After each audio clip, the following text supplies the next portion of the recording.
Le grand dialogue. Le grand dialogue de l'émission de débat du studio Tamani sur votre radio. Le grand dialogue.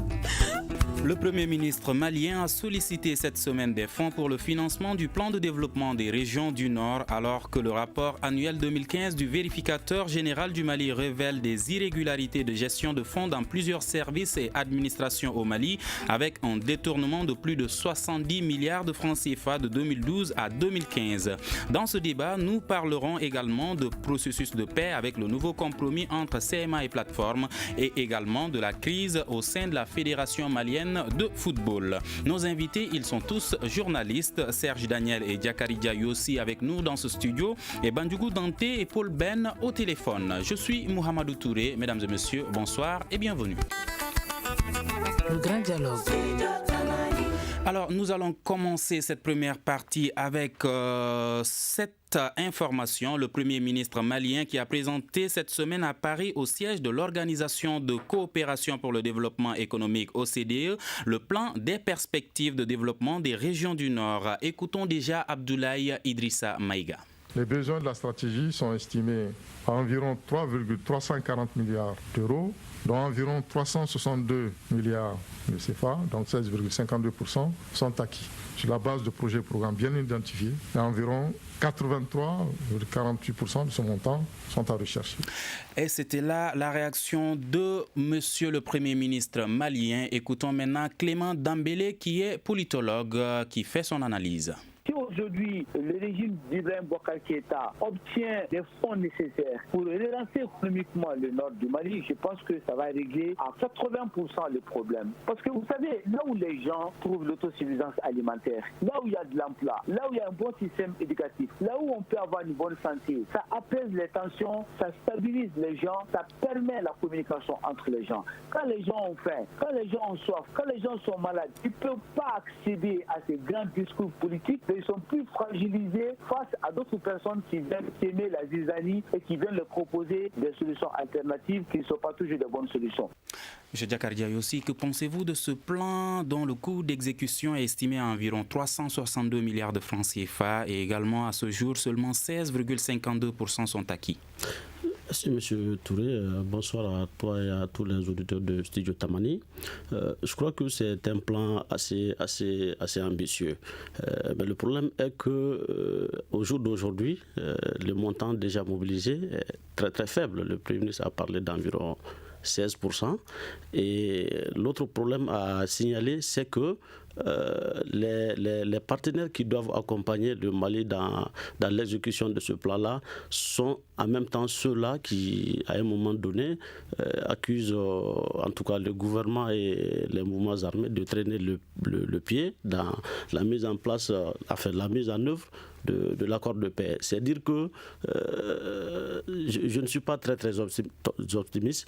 Surtout que ce n'est pas la première fois que un tel effet d'annonce fait surface. On se rappelle qu'il y a 2 ans, on avait annoncé la même chose, mais là c'était pour l'ensemble du Mali. Par rapport aux régions du Nord, je crois qu'il faut faire extrêmement attention. À chaque fois, on annonce beaucoup d'argent. De 2 choses l'une, soit l'argent annoncé n'est jamais disponible, ou s'il est disponible, il est utilisé pour d'autres fins. Et la mise en œuvre de ce plan est prévue entre 10 jusqu'à 15 ans. Alors déjà 16,52% sont obtenus, mais vous êtes toujours inquiet par rapport à l'obtention du reste? Non, je suis inquiet parce que les gens qui donnent sont ceux-là qui suivent également la mise en œuvre de l'accord. Tant qu'il n'y a pas des avancées significatives ou en tout cas telles qu'ils le souhaitent, c'est ceux qui ne mettront pas la main à la poche. D'accord. Serge Daniel, vous, qu'en pensez-vous? Il faut attendre le retour du Premier ministre pour savoir combien il y aura d'intentions de combien de personnes, combien les gens vont accepter de mettre dans la cagnotte. Mais il faut revoir les choses autrement. Depuis 22 ans, vous avez beaucoup d'argent qui ont été investis dans le nord du Mali. De ces sommes faramineuses parfois ont été plus ou moins mal gérées. Lorsque vous demandez de l'argent à la communauté internationale, il faut vous porter garant de la bonne gestion de ces fonds. C'est en ça que le plan que propose le gouvernement, parce que j'ai vu quelques lignes, que ces plans sont, ce plan est intéressant en matière de décaissement et surtout en matière de structure de veille pour vérifier ce qui est fait de cet argent-là. Je ne pense pas qu'on puisse avoir, au retour, d'après ce que j'apprends du Premier ministre, qu'on puisse avoir 20% de cette somme. Il y aura des intentions, mais vous savez, il y a des intentions des gens qui investissent déjà. Donc ce que des bailleurs de fonds vont dire, c'est que nous sommes déjà en train d'investir dans tel domaine, donc il faut considérer que ça fait partie de ce fonds-là. C'est normal d'aller chercher de l'argent à l'extérieur. Le Premier ministre, avant de partir, comme vous le savez probablement, a demandé un audit sur la gestion des fonds nationaux, parce qu'il y a quand même l'État, en termes de programme d'urgence, le ministère de la Solidarité a déclaré des fonds qui auraient été investis dans le Nord. Les rebelles ont contesté. Le Premier ministre a demandé qu'on voit clair dans l'affaire. Donc c'est un gage, si vous voulez, pour les bailleurs de fonds, pour aider le Mali. Mais à mon avis, le Premier ministre ne reviendra pas à Bamako avec grand-chose. Est-ce que la mise en œuvre de ce plan est également liée au processus de paix, comme le pense M. Yossi? Mais c'est évident, parce que quand vous avez des gens qui sont qui manient à la fois le bâton et la carotte, il est évident que si vous avez besoin d'eux, matériellement, ils vous disent faites ça, faites ça, faites ça. Donc c'est aussi ça un peu le plan. Je pense qu'il ne faut pas aller seulement chercher de l'argent en Europe. Parce que la particularité des pays européens, c'est qu'ils parlent désormais d'une seule voix, en matière de défense, en matière de coopération, en matière économique, alors qu'il faut diversifier les sources, à mon avis, de coopération technique. Pourquoi pas la Chine? Il faut aller voir ailleurs. Et puis, en plus, il faut trouver des modes de financement innovants. Vous avez des pays aujourd'hui qui prennent des taxes sur des billets, donc il faut penser à cela. Alors, vous avez vu récemment, pour terminer, on a eu, au Mali, on a acheté des avions militaires. Mais ces avions militaires ont été achetés sur fonds propres. Pourquoi? Parce que à l'époque, il y a eu un ministre de l'économie et des finances, M. Igor Diarra, qui a créé de nouvelles taxes pour permettre à l'État de s'équiper militairement. Donc je pense qu'il faut aller vers ce genre de financement et ne pas attendre tout de l'extérieur. Banyougou Danté, vous êtes avec nous au téléphone. Monsieur Yossi craint une autre chose qui est le fait que l'État se concentre sur le Nord avec ce plan de développement qui concerne les régions du Nord et le Sud. Alors bon, moi je pense qu'aujourd'hui on ne peut pas parler du développement du Nord sans parler du Sud parce que nous sommes dans un pays quand même, les choses sont liées et le Sud est obligé d'avoir des relations économiques fortes avec le Nord et vice-versa. Donc, moi je pense que ce qui est très important, au lieu de chercher des soutiens financiers importants, Serge a dit que les pays européens désormais parlent d'une seule voix. Cela est extrêmement important, mais il faut quand même qu'on arrive à nettoyer d'abord la zone, à nettoyer le Nord, débarrasser cette zone-là d'abord de tout ce qu'il y a comme force négative qui empêche effectivement le développement. Même si on part chercher de l'argent, cet argent qui va être investi dans les projets de développement économique, qui va assurer la viabilité de ces projets-là, qui va assurer la pérennité de ces projets. Moi, je pense que autant les pays européens parlent le même langage, d'une seule voix, il faut d'abord que nous commencions par trouver les voies et moyens, comment assainir sécuritairement la zone avant d'investir quoi que ce soit. D'accord. Est-ce que vous pensez à la CMA et la plateforme quand vous parlez de force? Est-ce que la plateforme et la CMA sont les seules forces dans la zone? Finalement, on ne sait même plus qui fait quoi. Mais moi, je pense que ce qui est très important, c'est qu'on réussisse, bien que la zone soit très vaste, bien que la zone soit climatiquement hostile et austère, mais il est quand même important qu'on arrive à sauver ce qui est élémentaire, la paix, la sécurité, et que l'État assure sa présence. Si un État est absent dans une zone et que cet État va chercher de l'argent, mais en réalité, pour investir dans quoi? On investit pour les populations, on investit sur le territoire. Et à partir du moment où l'homme est absent, à partir du moment où l'État lui-même n'est pas véritablement présent, c'est aller prêcher dans les déserts ou bien l'argent va prendre d'autres directions. D'accord, Serge, certains observateurs craignent qu'il y ait un plan mais pas d'action. Oui, c'est vrai. C'est-à-dire qu'il peut avoir un plan. Il y a cette crainte qui existe. Et vous savez pourquoi? Je l'ai dit tout à l'heure, ce n'est pas la première crise qu'on connaît dans le septentrion malien. Et j'espère que ça va être la dernière. Même si, quand vous observez ce qui se passe aujourd'hui, il peut y avoir de l'inquiétude dans certaines localités.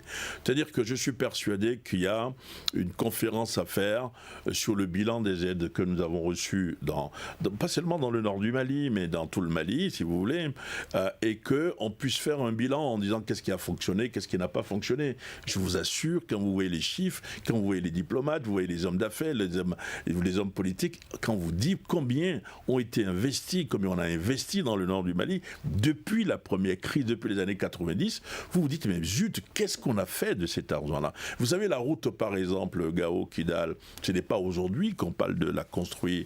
Il y a une vingtaine d'années déjà, il y avait des projets. Qu'a-t-on fait de tout ce pognon-là? Il faut tirer les leçons. Si vous ne tirez pas les leçons, vous ne pouvez pas réussir. J'ai entendu tout à l'heure notre collègue au téléphone parler de la présence de l'État. Il est évident que l'État doit être présent. Mais vous savez, c'est un peu l'Australie en termes de distance. Vous parcourez dans le septentrion malien, vous faites 6 heures sans voir quelqu'un. Donc il faut également réinventer, de mon point de vue, le développement dans cette zone-là. Les gens sont nomades, si vous voulez. Et quand ils ont des bêtes, par exemple, et que vous avez le pâturage qui se trouve vers la frontière du Niger, ils se déplacent vers la frontière du Niger. Donc ce qu'il faut, c'est un plan de développement transversal. C'est-à-dire que ce sont des cultures nomades et il faut forcément inventer l'école nomade, les centres de santé nomades, et c'est ce qu'il nous faut, c'est pas seulement l'argent qu'il faut. Donc je suis tout à fait d'accord quand on parle de mode d'action qui me paraît quelque chose de fondamental dans ces zones-là. Est-ce que vous craignez une frustration au sud quand l'État va se concentrer beaucoup plus au nord? C'est tout à fait normal qu'il y ait une frustration au sud, et c'est ce que je dis généralement. Ce que je dis généralement, c'est que si vous voulez que le nord soit solide, il faut que le sud soit solide. Et le centre. Et le centre, c'est évident. Sinon ça devient un ventre mou. Parce que le fait, par exemple, de dire nous pour les régions nord du Mali, le Mali c'est quand même un pays qui a un sud, qui a un centre. Est-ce que vous voyez, je pense même que la formulation n'est pas bonne, mais c'est une formulation qui en termes de marketing est très important pour la communauté internationale. Vous avez des localités où vous avez une densité de 3 habitants par kilomètre carré. Ce n'est pas une densité, c'est pas une localité qu'on peut gérer, si vous voulez, comme le sud. Mais il faut également penser au sud. D'accord. Alors, Diakar Diaye aussi, il y a également le rapport annuel 2015 du vérificateur général du Mali qui révèle des irrégularités de gestion de fonds dans plusieurs services et administrations au Mali, avec un détournement de plus de 70 milliards de francs CFA de 2012 à 2015. Tout de suite, Serge parlait de gestion de ces fonds. Alors, qu'est-ce qui explique cette situation ? Bon, je crois que le rapport 2015 du vérificateur général n'est pas très loin des autres rapports. Et en termes de manque à gagner et en termes de sort réservé au rapport, en fait.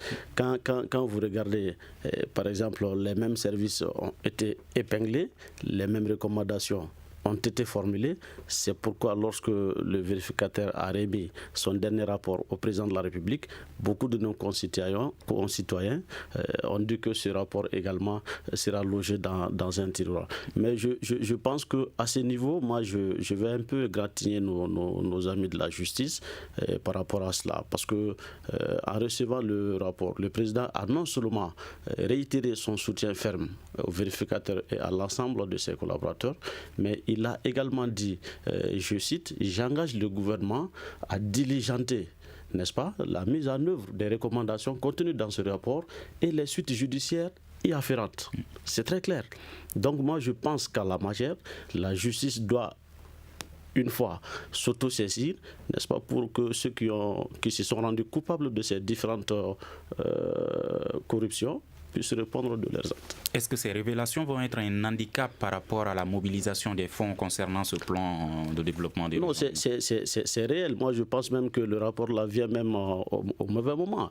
Parce que les gens ne peuvent pas mettre leur argent à la disposition du Mali quand on sait que le rapport 2015 révèle 70 milliards. C'est beaucoup quand même. 70 milliards dans ce que le Premier ministre cherche avec les partenaires, c'est vraiment beaucoup d'argent. Donc, je pense que c'est vraiment... le rapport est venu au mauvais moment. Ça peut effectivement handicaper la mission du Premier ministre à Paris et Bruxelles. Bandjougou Danté, vous, que pensez-vous de ce rapport du vérificateur général de 2015 ? Bon, je sais quand même que ce bureau est composé d'hommes et de femmes compétents, mais moi je souhaiterais que le langage que le bureau du vérificateur tient soit en conformité avec la capacité de compréhension du citoyen lambda. Parce que quand on parle de manque à gagner, on parle de fraude, on parle de perte, bon, je pense que souvent quand on dit que on annonce des montants importants, les gens ont parfois l'impression que c'est quelqu'un qui s'est présenté dans un service avec un sac et qui est parti avec tout l'argent. Or, en réalité, le plus souvent, les choses ne sont pas bien expliquées. Et l'on se rend compte souvent parfois que, bon, honnêtement, est-ce que ces services techniques-là, chargés de vérifier, comme le nom l'indique, la gestion des dépenses publiques, est-ce que ceux-ci ont fait correctement le travail? Est-ce qu'il y avait des erreurs? Est-ce qu'il y avait des recommandations?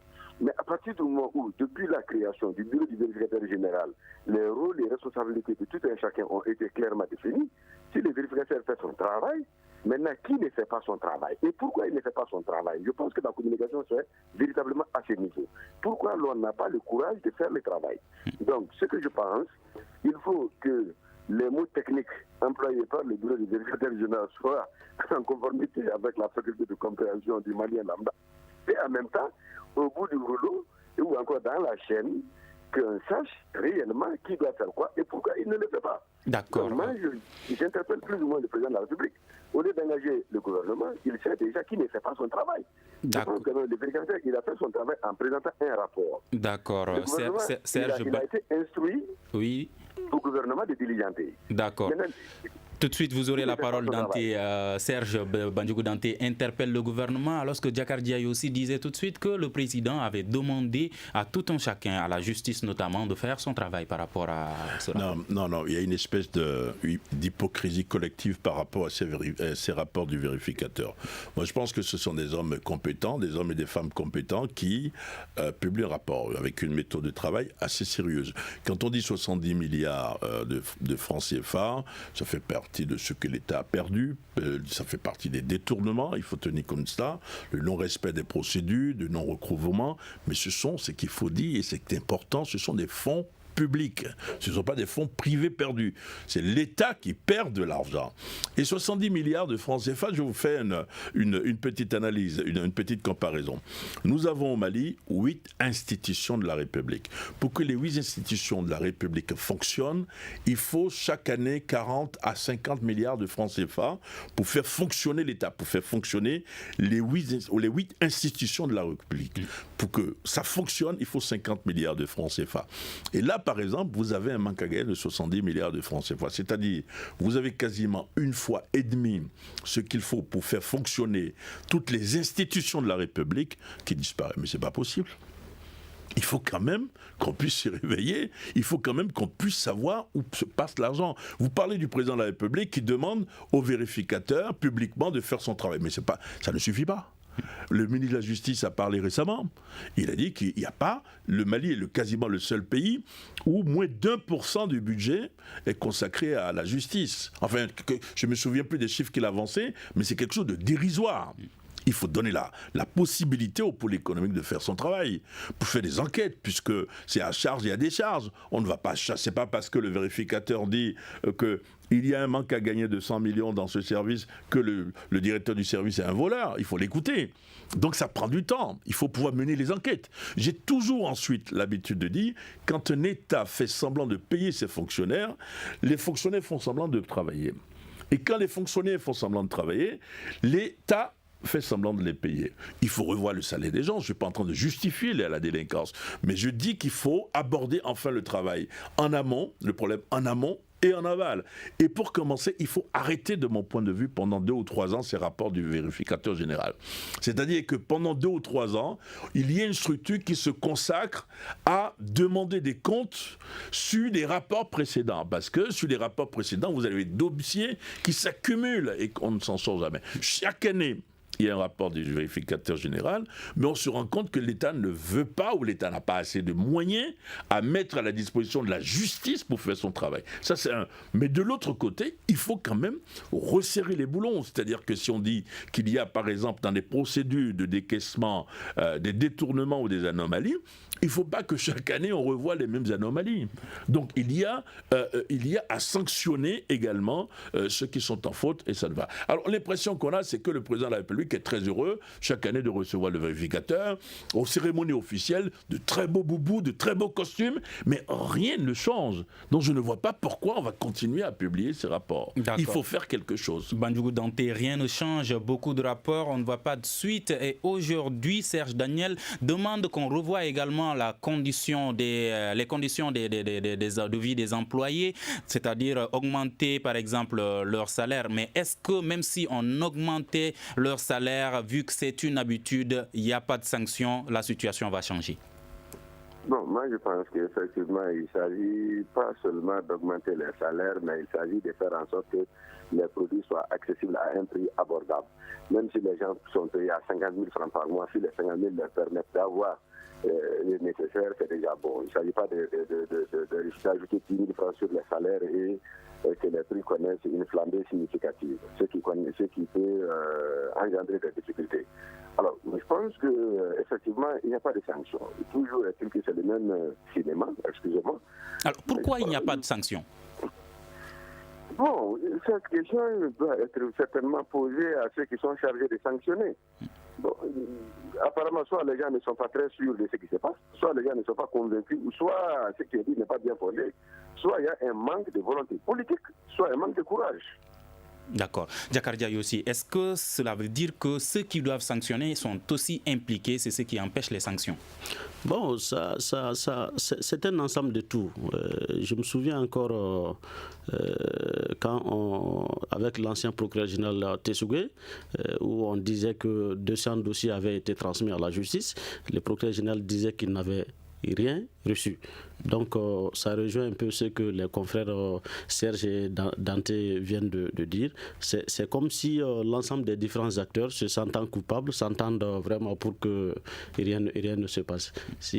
Moi je pense que il faut que la justice sévisse. L'une des solutions passe par là, sinon les rapports vont se succéder et n'inquiéteront personne. D'accord. Serge Yossi a dit tout de suite que ce rapport ne venait pas au bon moment. Est-ce que le vérificateur devrait également retarder ce rapport pour attendre la mobilisation des fonds avant de publier ce rapport? Non, pas du tout.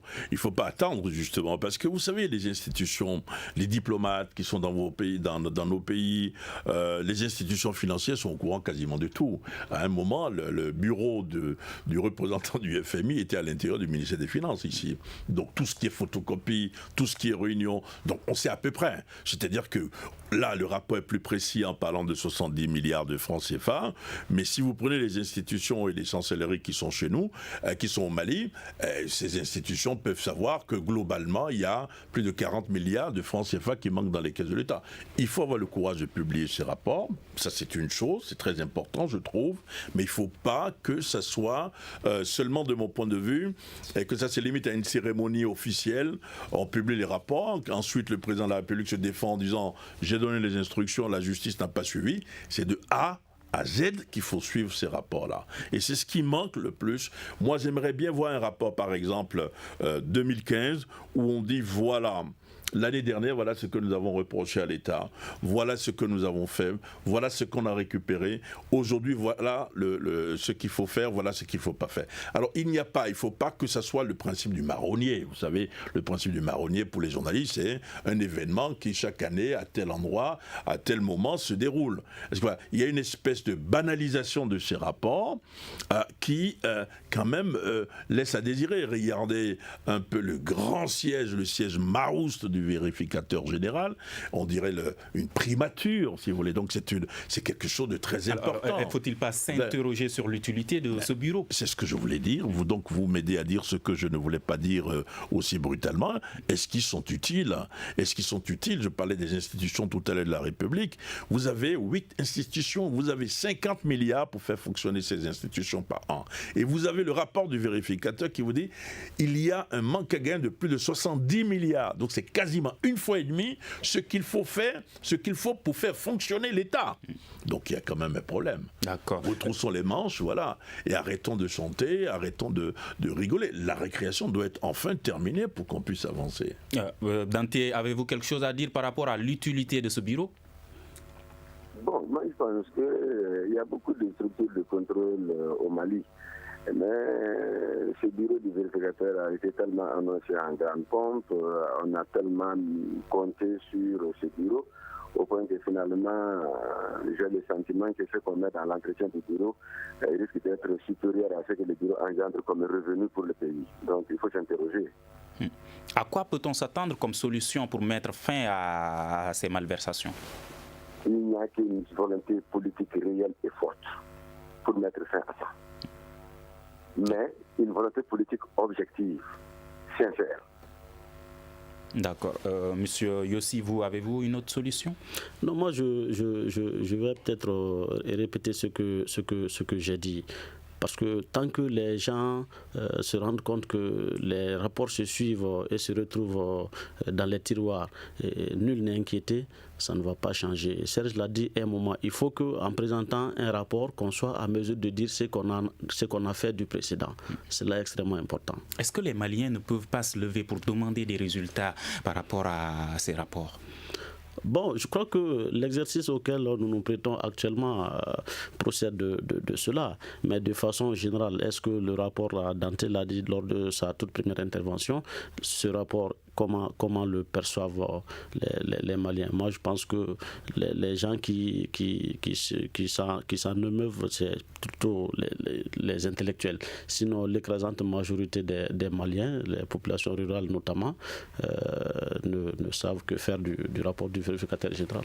Serge, si la volonté politique jusqu'à présent n'aide pas pour le moment, est-ce que le citoyen lambda, lui, pourra faire changer la donne? Je pense, l'une des handicaps ici, c'est que nous n'avons pas de société civile forte. Nous avons eu ce que j'appelle une nouvelle conscience nationale à l'époque du référendum, la plateforme anti-Mbana. Oui. Ils ont fait reculer le président de la République. Oui. On ne demande pas à tous les jours aux gens de descendre dans les rues de cette manière, mais s'il y avait une société civile assez forte, une société civile qui ne se limite pas chaque nouvel an à aller présenter des vœux au président de la République en lui disant « vous êtes le plus beau, vous êtes le plus fort », si on avait des garde-fous, des contre-pouvoirs efficaces, si la presse avait vraiment de l'influence comme ailleurs, je pense que les gens auraient peur. Mais les gens n'ont pas peur. Pourquoi ça ne change pas? Ça ne change pas en fait parce que les gens n'ont pas peur. Les gens se disent, écoute, nous, il ne faut pas avoir peur. Parce que même si tu vas peut-être en prison 2 ou 3 mois, tu vas sortir. Vous avez vu combien de dossiers, des dossiers les plus importants qui n'ont pas abouti. Certains ont abouti, mais pas tous. Donc il y a le manque de peur sur les gens. Ensuite, pour terminer, les gens se disent, mais nous, les gens ne donnent pas le bon exemple. Ceux qui sont devant ne donnent pas le bon exemple. Pourquoi voulez-vous que ce soit nous qui donnons le bon exemple? Donc il y a une conscience nationale à faire renaître. Et à mon avis, ça ne passera que par l'éducation. D'accord. Réagissez à toutes ces informations sur la page Facebook ou le compte Twitter de Studio Tamani ou encore sur nos répondeurs à travers ces 2 numéros 75 84 11 11 ou 75 84 12 12. Vous écoutez Studio Tamani, votre avis nous intéresse. Écrivez vos commentaires et suggestions sur la page Facebook et dialoguez avec nous. Studio Tamani, c'est aussi les réseaux sociaux. C'est le forum de la presse, 3 journalistes qui donnent leur point de vue sur l'actualité de la semaine. Serge Daniel, Diakarija Yossi et Bandjougou Dante. Paul Ben n'est pas disponible. Alors nous allons maintenant parler de processus de paix. Cette semaine, un compromis entre la CMA et la plateforme pour l'application de l'accord de cessez-le-feu du 20 septembre dernier. Les 2 mouvements sont parvenus à un document d'accord à Anefis à l'issue de plusieurs jours de discussion. Serge, est-ce que ce n'est pas un accord de plus? Écoutez, là, il faut attendre de voir. Avant, j'étais plus catégorique dans mes prises de position, mais je suis assez prudent. Pourquoi? Parce que si vous lisez le document, la plateforme et la CEMA reconnaissent que Takalout, c'est la base militaire de la plateforme. Ça, c'est quand même nouveau. Vous savez que Takalout est un site mais qui est considérée comme la base militaire de la plateforme, qui avait été reprise par la SEMA. La SEMA accepte de laisser à la plateforme Takalout, en disant on reconnaît que c'est votre base. C'est quand même quelque chose d'important, c'est-à-dire que les gens se rapprochent de Kidal, et cela veut dire quoi ? Ça pense tout de suite au cantonnement. C'est-à-dire que les troupes seront cantonnées non loin de là où elles sont. Et que si le rêve des combattants de la plateforme, c'est d'être notamment cantonnés à Takalout. Donc, à Takalout, mais également probablement à Kidal. Mais le fait de se rapprocher de Kidal, le fait de voir la SEMA accepter qu'il se rapproche de Kidal, peut-être qu'il y a quelque chose qui se dessine. D'accord. Les deux mouvements ont convenu de la mise en place de 4 commissions chargées de la sécurité, de la justice, de la politique et de la réconciliation. Dante, ces commissions vont changer quoi dans la situation du pays ? Bon, honnêtement, cette situation, tout ça, là, me paraît à la limite, peut-être nous sommes un peu loin du théâtre de la réalité des faits. Tout ça, là, c'est compliqué, c'est parfois difficile à comprendre. Donc, je pense que des mouvements qui ont signé un accord, des mouvements qui sont en partenariat avec l'État, signent des accords dans des accords, bon, je crois qu'il faut que les uns et les autres pensent aux populations civiles qui sont en train de subir les conséquences de ces malentendus-là ou de ces conflits. Je pense que vraiment, il est temps qu'on sort de la signature d'accords et que les uns et les autres aient une vraie volonté pour la paix, pour la réconciliation. Je crois qu'aujourd'hui, au lieu qu'ils essaient de mettre en place des commissions, vous pensez qu'il y a un manque de bonne volonté ? Bon, de toute façon, ce qui est là quand même, ce n'est pas la bonne volonté, parce que la bonne volonté veut que les enfants aillent à l'école. La bonne volonté veut que les projets de développement fonctionnent. La bonne volonté est que l'État, à travers ses services techniques, retourne pour servir les usagers. Mais s'il faut parler de questions politiques, questions de ceci, questions de cela, que les armes se taisent et qu'on les abandonne. D'accord. Diakar Diaye aussi, que pensez-vous de cette multiplication des accords entre groupes armés ? Bon, sincèrement, je pense que ce dernier peut annoncer de nouvelles perspectives. Serge a parlé de la localité de Takalout, mais au-delà, moi j'ai lu des passages où on dit que désormais, pour se déplacer d'un lieu à un autre, n'est-ce pas, il faut que les mouvements soient coordonnés et de commun accord. Ça, c'est extrêmement important parce que ça pourrait éviter les attaques surprises.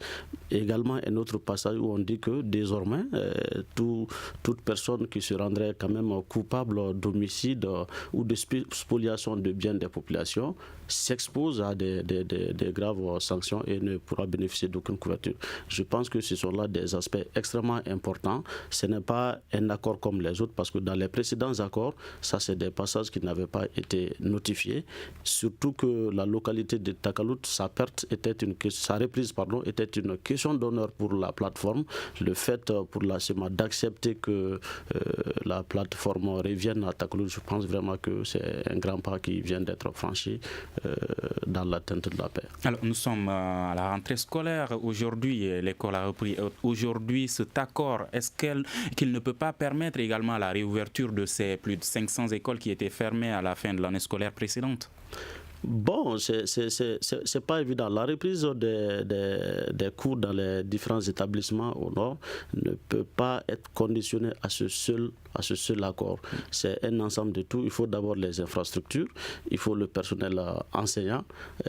Une fois les infrastructures, le personnel enseignant disponible, il faut leur sécurité. Donc c'est un ensemble de tout. Cet accord malheureusement ne pourra pas... Est-ce que ce sont ces deux groupes armés même qui constituent un blocage par rapport à la réouverture de ces écoles? Non, pas seulement. Dans le nord du Mali, il n'y a pas que la plateforme et la SEMA. Il y a d'autres mouvements terroristes. Il y a le mouvement en Sardine, il y a ACMI. Donc, ce n'est pas seulement ces mouvements, mais le fait, puisque ce sont les mouvements reconnus officiellement avec qui le gouvernement discute, donc ces mouvements peuvent contribuer, mais ce ne sont pas les seuls. D'accord. Serge Dante l'a dit tout de suite, les gens commencent à se dire, bon, franchement, il y a trop d'accords, nous sommes fatigués. Est-ce qu'on peut sentir un découragement au niveau des partis également? Ah oui, c'est sûr, parce que lorsque vous mettez votre argent dans une affaire qui traîne en longueur et dont on ne voit pas le bout du tunnel, vous pouvez vous dire, mais finalement, les acteurs sont de mauvaise foi. Je vais vous dire, c'est un accord, on ne peut pas parler de mauvais accord. C'est un accord qui peut permettre d'avoir de l'espoir comme d'autres accords. Mais la prochaine étape, et c'est ce qui va devenir très déterminant. Les groupes armés, vous avez vu le dernier rapport de l'ONU sur la situation au Mali, c'est-à-dire mi-juin, mi-septembre. Ce que dit le rapport, c'est que le rapport dit par exemple que si ça n'a pas évolué, c'est parce que les groupes armés ont refusé de donner à l'ONU, à la MINUSMA, la mission de l'ONU, de donner à la mission de l'ONU la liste de leurs combattants dans le cadre du désarmement. Ça va être un point très important, puisque maintenant les autres peuvent venir à Takalout, en principe, on va voir si les groupes armés vont donner la liste de leur groupe, de leur mouvement. Et c'est là où ce sera l'heure de vérité. Il y a 2 lettres que j'ai vues de l'ONU aux groupes armés. La première lettre, c'est la lettre qui demande aux groupes armés de fournir, conformément à l'accord d'Alger, la liste de leurs combattants. Ça a été non pour le moment. La deuxième lettre, qui est partie cette fois-ci de l'état-major de la MINUSMA en direction des groupes armés, c'est de demander aux groupes armés de communiquer le numéro de leurs armes, les armes qu'ils détiennent, pour justement faire ce que vous étiez en train de dire, pour qu'on fasse une différence entre les armes des groupes armés et les groupes armés dans le processus et les groupes armés terroristes. Là aussi, on n'a pas eu de réponse. Donc voilà 2 éléments qui, à mon avis, si on a des réponses assez rapidement, nous pouvons voir de manière claire que nous sommes dans la direction de la paix. Mais vu qu'il n'y a pas de réponse, alors est-ce qu'on peut être optimiste ? Nous sommes le 13. En principe, c'est le 15. Peut-être qu'au moment où nous sommes en train de parler, ils sont en train de faire leur liste. Je pense en tout cas que quand la liste va paraître, quand on aura la liste, on saura effectivement qui est qui sur le terrain. Et vous aurez des surprises sur le terrain parce que vous allez voir par exemple que les gens déclarent aujourd'hui qu'ils ont tel nombre de combattants alors qu'ils n'ont pas tel nombre de combattants. Vous allez voir que les gens pensaient qu'ils avaient des armes lourdes, etc. Ils ont des armes lourdes, ça on le sait. Vous allez voir que dans la liste qu'ils vont dresser, il n'y a pas d'armes. C'est là où vous allez savoir si les gens sont sincères ou si les gens ne sont pas Bandjougou Danté, vous étiez en train de réagir tout de suite, alors poursuivez. Bon, honnêtement, l'information donnée par c'est une très bonne information parce que moi je pense que si ce processus aboutit, c'est en quelque sorte une transparence désormais dans la gestion de la crise. Et ça, je pense que la paix est possible. Si on répond à ces 2 équations-là, notamment la liste des combattants et la liste des armes, c'est un début de solution, sinon même la solution. D'accord. Il y a la plateforme Ante-Abana qui avait demandé une relecture de cet accord pour la paix. Alors aujourd'hui, il y a quelques semaines, ils ne parlent plus de cela. Est-ce que cela veut dire qu'ils sont revenus sur leur décision ? Bon, moi je pense que nous avons eu à parler de ce sujet lors d'un débat passé. Il faut que les gens sachent raison garder et défendons ce qui est objectivement possible. Ce n'est pas à partir de Bamako qu'on peut demander la révision d'un accord. Dieu sait le fait comment arracher. Et arracher avec qui ? Et comment on a procédé effectivement à un blanchiment de certains groupes dits fréquentables. Donc honnêtement, soyons sincères et comprenons la réalité sur le terrain. D'accord. Partagez-vous l'avis de M. Dante et vous, M. Yussi ? Oui, je suis tout à fait d'accord avec ce que vient de dire Dante. Ce n'est pas aujourd'hui que la plateforme Ante-Abana peut demander au Mali, n'est-ce pas, de revoir certaines parties. Ce n'est pas possible. Ce n'est pas le Mali seulement qui l'a signé. La communauté internationale, n'est-ce pas, est quand même garante de cet accord-là. Donc je pense que ce n'est pas vraiment le moment de demander de revoir quoi que ce soit. Cette fin de l'année 2017 sera-t-elle un point marquant de la mise en œuvre de l'accord pour la paix ? Bon, nous l'espérons l'un dans l'autre. Lorsqu'on aura fini de faire le recensement des armes des combattants, le Premier ministre en déplacement, s'il parvient à décrocher les jackpots l'un dans l'autre, je pense que ça peut vraiment être un début de solution pour qu'en 2018, au plus tard, les enfants puissent aller à l'école, que l'ensemble des citoyens puissent vaquer librement à leurs affaires sur toute l'étendue du territoire du nord du Mali. Un début de solution, mais jusqu'à présent, certains observateurs craignent le fait que selon selon eux, il n'y a pas de programme de mise en œuvre de l'accord. Oui, non, mais je pense que l'accord est en panne, on ne va pas se fâcher. D'autres ont dit à un moment qu'il était caduc, etc. Je pense qu'on va s'en sortir. Parce que je vous ai toujours dit que dans l'histoire de l'humanité, il n'y a jamais eu une réunification d'un pays par le dialogue. Il y a eu 2 cas, monsieur. Il y a eu la guerre, c'était le cas du Vietnam par exemple, ou de la Côte d'Ivoire, l'intervention militaire, ou l'effondrement. Dans le nord du Mali, je suis persuadé qu'on s'en sortira plutôt par la gouvernance. Vous avez vu ce qui s'est passé aujourd'hui à Kidal. On n'a pas mis la charrue avant les bœufs parce que pour aller à Kidal, à chaque fois on disait l'armée. Aujourd'hui, nous avons un gouverneur qui est à Kidal. Il lui était rien arrivé, je touche du bois, il lui arrivera rien. Il prépare le retour de l'administration, le retour de l'armée. C'est par la gouvernance, à mon avis, qu'on pourra s'en sortir. Mais il faut que toutes les parties, notamment militaires, soient sincères dans ce qu'elles font sur le terrain. Il nous reste 5 minutes et là, nous allons parler de sport, rebondissement dans l'élection du nouveau président de la Fédération malienne de football, FEMAFOOT, alors que Mamoutou Touré Dibavié a été déclaré successeur de Boubacar Baba Diarra à la tête de l'instance dirigeante du football. Son challenger, Salah Babi, conteste et récuse sa légitimité. Monsieur Bandjougou Danté, que pensez-vous de cette crise au sein de la Fédération malienne de football? Nous en avons marre. Nous aimons le football, mais nous n'aimons pas ceux qui créent le problème dans le football. Si réellement c'est pour servir le football malien, tous ceux-là qui sont là depuis combien de temps en train de nous créer des faux problèmes, en train de nous créer des problèmes d'individu à individu, mais ils n'ont qu'à laisser la place à une nouvelle génération d'hommes maliens aimant le sport comme la majorité des Maliens d'ailleurs. Mais chaque jour des problèmes, nous en avons marre. D'accord. Une élection qui s'est tenue sans la présence de la CAF et de la FIFA qui devraient être là pour gérer cette situation. Est-ce qu'on peut s'attendre à une solution, M. Yossi? Bon, M. Touré, moi je suis un néophyte en sport, foot principalement. Mais ce que j'ai remarqué, c'est que pour devenir président de la Fédération de football du Mali, c'est plus difficile là-bas que pour devenir président de la République. Les hommes politiques, malgré les dizaines de partis politiques, arrivent à s'entendre et ces 2 camps n'ont pas réussi, n'est-ce pas, ce challenge-là. Moi, je me dis que les enjeux doivent être assez élevés. D'accord. Serge, moi, le problème, c'est que quand je vois tous les problèmes qu'il y a pour organiser des matchs de football, pour le financement du foot, le sport roi, pour construire des stades, acheter des crampons, je dis, mais qu'est-ce qu'ils ont à chercher à devenir président de la fédération? Quand je vois tout le bruit que ça fait, je pense qu'il doit avoir des avantages qu'on ne connaît pas. Ce n'est pas que la passion. C'est-à-dire, vous ne pouvez pas, vous voyez ce qui s'est passé dans les réunions, bagarre dès le début, les gens sont accusés de fraude, celui-ci a fait cela, bagarre généralisée, jet de gaz lacrymogène, alors que c'est pour la paix d'un pays qu'on choisit un dirigeant.